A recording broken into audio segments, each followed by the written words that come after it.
After marriage ನಿಮ್ಮ journey ಹೇಗಿದೆ, ಮಗು ಆದ್ಮೇಲೆ ನಿಮ್ಮ ಜರ್ನಿ ಹೇಗಿದೆ, ನೀವೇ ಸ್ವಲ್ಪ ನಮ್ಮಿಬ್ರು ಮಧ್ಯೆ ಕ್ಲಾಶ್ ಆಯ್ತು. ಏನಾಯ್ತು ಅಂದ್ರೆ ನಾವಿಬ್ರು ಚೆನ್ನಾಗಿದ್ದವ್ರೆ, ನಾವಿಬ್ರು ದೂರ ಆಗೋ ಸ್ಟೇಜಿಗೆ ಬಂದ್ಬಿಟ್ಟಿದ್ವಿ. ಆಗಿರೋದು ಏನಪ್ಪಾ ಅಂತ, ಯಾಕಂದ್ರೆ ಅಲ್ಲಿ ಜಾಸ್ತಿ ಕರೆಂಟ್ ಹೋಗೋದು, ನನಗೆ ಭಯ. ನನ್ಗೆ ಒಂದು ಪಾತ್ರೆ ತೊಳಿಬೇಕಾದ್ರೂ ಅಷ್ಟೇ, ಒಂದು ಬಟ್ಟೆ ಹೋಗ್ಬೇಕಾದ್ರೆ ನಮ್ಮ ಅಮ್ಮಂಗೆ ವಿಡಿಯೋ ಕಾಲ್ ಮಾಡ್ಕೊಂಡು ನಾನು ಮಾತಾಡ್ಕೊಂಡು ನನ್ನ ಅಮ್ಮನ ಹತ್ರ ಹೇಳ್ಕೊಂಡು ಹೇಳ್ತಾ ಇದ್ದೆ, ಅಮ್ಮ ನೀನು ಅಲ್ಲಿ ಹೆಂಗೆ ಹೊಡಿತಾರಮ್ಮ. ನನಗೆ ಯಾರು ಫ್ರೆಂಡ್ಸ್ ಇಲ್ಲ, ನನಗೆ ಯಾರು ಫ್ರೆಂಡ್ಸು ಇದ್ದಿರಲಿಲ್ಲ.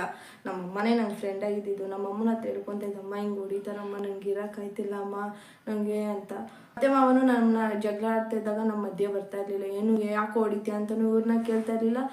ಅಪ್ಪ ಯಾಕೆ ಇಂಥವನ್ನ ಲವ್ ಮಾಡಿದ್ನೆ. ಕುಸುಮ ಹಾಸ್ಪಿಟ್ಲಿಗೆ ಕರ್ಕೊಂಡೋಗಿ ಅಡ್ಮಿಟ್ ಮಾಡಿದ್ರು. ಎಲ್ಲಿ ಉಮಾ ಎಲ್ಲಿ ಅಂತ ನಾನು ಅಲ್ಲೇ ಕೇಳ್ತಾನೆ ಇದ್ದೆ. ಹೆಂಗೆ ಗೊತ್ತಾ, ಆಸ್ಪತ್ರೆ ಡೆಲಿವರಿ ಆದಮೇಲೆ ನಮ್ಮ ಹತ್ರ ₹1 ಕಾಸಿಲ್ಲ, ₹1 ಕಾಸಿರಲಿಲ್ಲ. ತಿನ್ನೋಕ್ಕೂ ಏನೂ ಇರ್ತಿರ್ಲಿಲ್ಲ. ನನಗೆ ಕಾಫಿ ತಂದ್ಕೊಡೋದಕ್ಕೂ ನಮ್ಮ ಅಮ್ಮನ ಹತ್ರ ₹1 ಕಾಸಿಲ್ಲ. ನಾನು ನಮ್ಮಮ್ಮ ಇಬ್ಬರು ಆಸ್ಪತ್ರೆಯಲ್ಲಿ ಇದ್ದಿದ್ದು. ಏನೂ ಎತ್ಕೊಂಡೋಗಿದ್ರೆ